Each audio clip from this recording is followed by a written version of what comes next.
তো কলকাতায় আমার কাছে চলে গেলি না কেন? পারিনি রে বোনের জন্য। বিয়ের পরই সে নিঃসন্তান অবস্থায় ফিরে আসে, তারপরই কঠিন রোগে পড়ে। তাকে একা ফেলে যেতে পারিনি ভাই। সে কোথায়? কেমন আছে সে? সুমিতের গলা কেঁপে উঠল। বলল, পাশের ঘরে।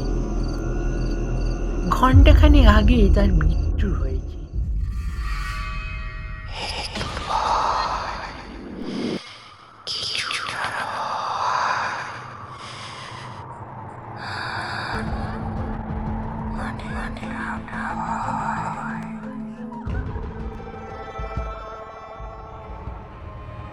ভারত এবং বিশ্ব সাহিত্যের অজ্ঞাততার কালো অন্ধকারে থাকা কিছু অতি প্রাকৃত অপশক্তি রহস্যের ভাণ্ডার নিয়েই গল্পকার চ্যানেলটি।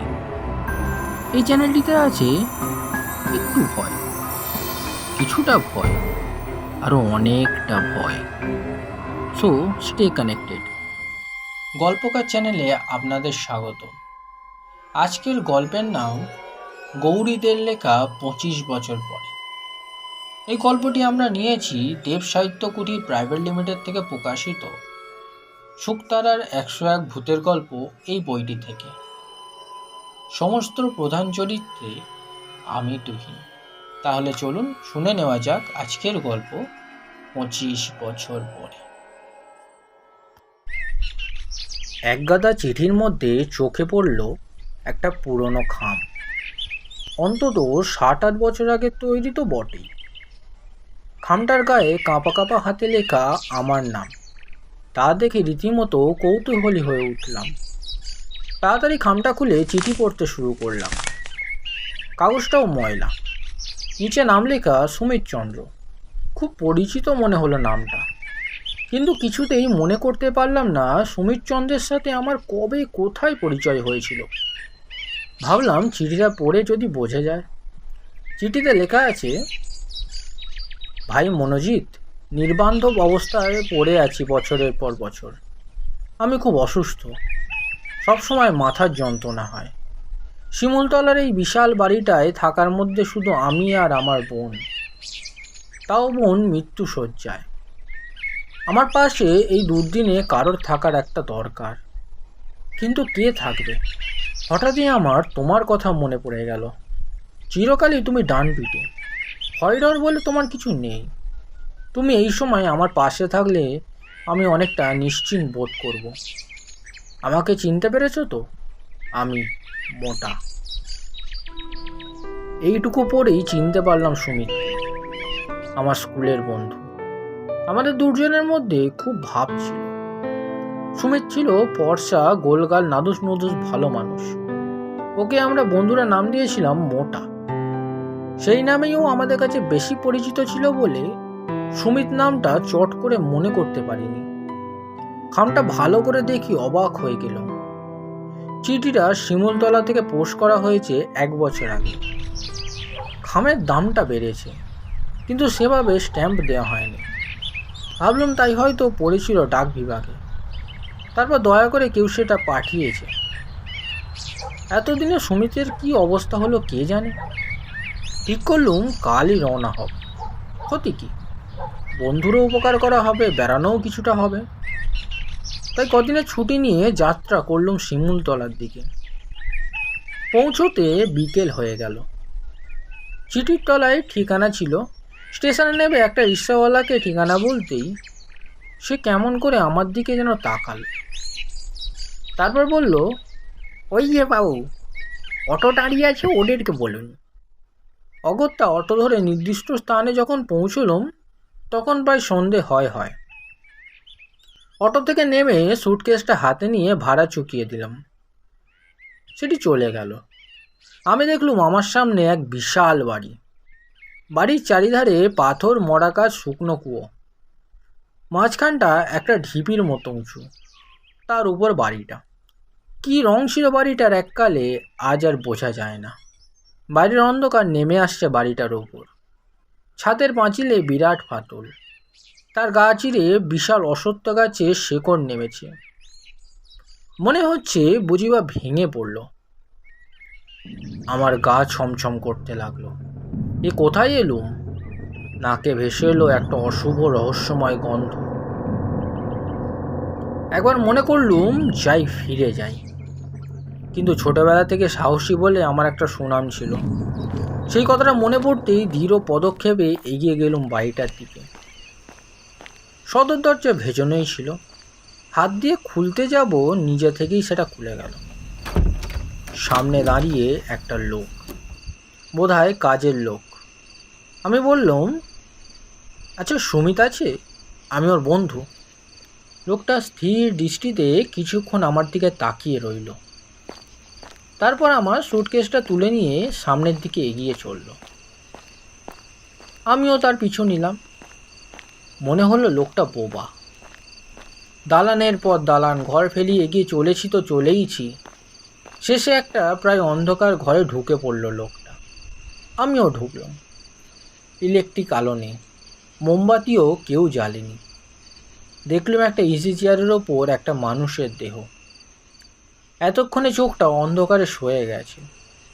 দেখলুম চেয়ারের গায়ে হেলান দিয়ে শুয়ে আছে একটা কঙ্কালসার দেহ। এই কি সুমিত? সেই কঙ্কালসার দেহে ঠোঁট নড়ে উঠল।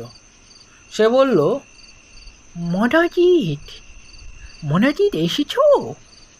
25 বছর আগে দেখা সেই সুমিতের সঙ্গে এই সুমিতের কত তফাৎ। সমস্ত চুল উঠে গেছে, চোখের কোল ঢুকে গেছে, সেই ফুলগাল ভেঙে ঢুকে গেছে গর্ত তৈরি করে। বললুম, সুমিত, এ কি চেয়ার হয়েছে রে তোর?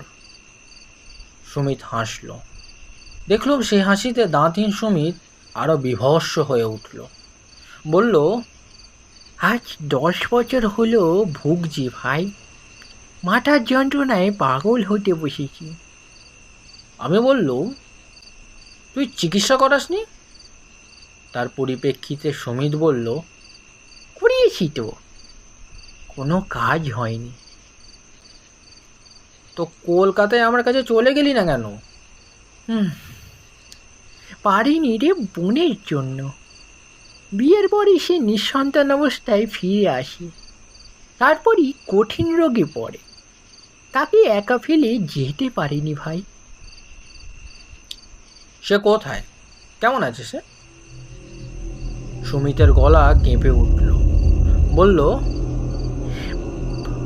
পাশের ঘরে। ঘণ্টাখানেক আগে তার মৃত্যু হয়েছে। গায়ের মধ্যে শিরশির করে উঠল। একটা প্রায় অন্ধকার ঘরে একটা মৃতপ্রায় মানুষ, আর তার পাশের ঘরে একটা মৃতদেহ। কি করে রাত কাটাবো? বললুম, তোমাদের হ্যারিকেন নেই? ও বলল, জোর আলো আমি সহ্য করতে পারি না, চোখে যন্ত্রণা হয়। ওই টেবিলের ওপর একটা সরু মোমবাতি আর দেশলাই আছে, একটু কষ্ট করে জেলে নেবে তুমি? পেছনে ফিরে লোকটাকে খুঁজল। সুমির বলল, চলে গেছে, ওরা কেউ রাতে থাকে না। উঠে গিয়ে ঘরের কোণে সরু মোমবাতিটা জ্বালালাম। ঘরটা সামান্য আলো হলো। চোখ চলে গেল পাশের ঘরের দিকে। সেই ক্ষীণ আলোতে পরিষ্কার দেখা গেল পাশের ঘরের খাটের উপর সাদা চাদর ঢাকা একটা দেহ। বললুম, সুমিত, সৎকার করতে হবে তো।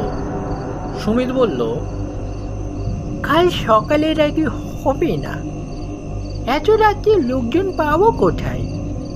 তুমি যাও, হাত মুখ ধুয়ে জামা কাপড় ছেড়ে ওই টেবিলে তোমার খাবার রাখা আছে, তুমি খেয়ে নাও।